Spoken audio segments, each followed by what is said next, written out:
Мына Моғызбай кетип баратат. Ысык көлдө изделип жаткан 17 жаштагы кыз зордукталып өлтүрүлгөн. Анын сөөгү кеминден табылды.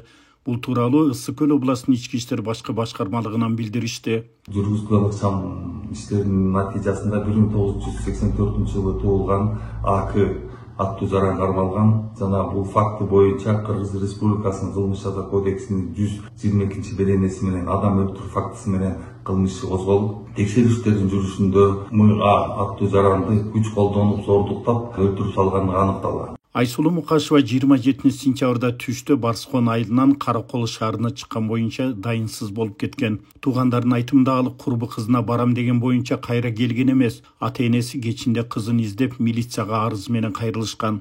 Айсулуу Мукашеванын өлүмүнө байланыштуу 41 жаштагы адам кармалды. Шектүү Бишкекте жашырынып жүргөн жеринен колго түшкөн. Иликтөөнүн жүрүшүндө кыздын сөөгү Кемин районунун Боом капчыгайына жакын жердеги Желарык аймагынан табылып, зордукталып өлтүрүлгөнү билинген.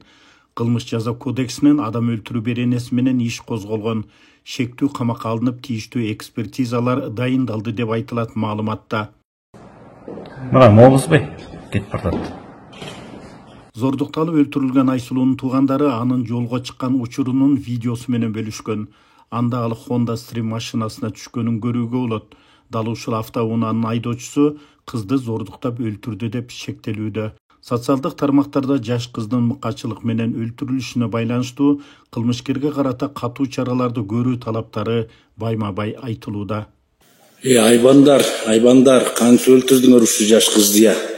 Кантип өлтүрдүңөр, Урматтуу Садыр Нуркожоевич, генерал Камчек Кылышаевич, силерге кайрылабыз. Эчтекени көрө элек кызды. Ушунчалыкка барышабы.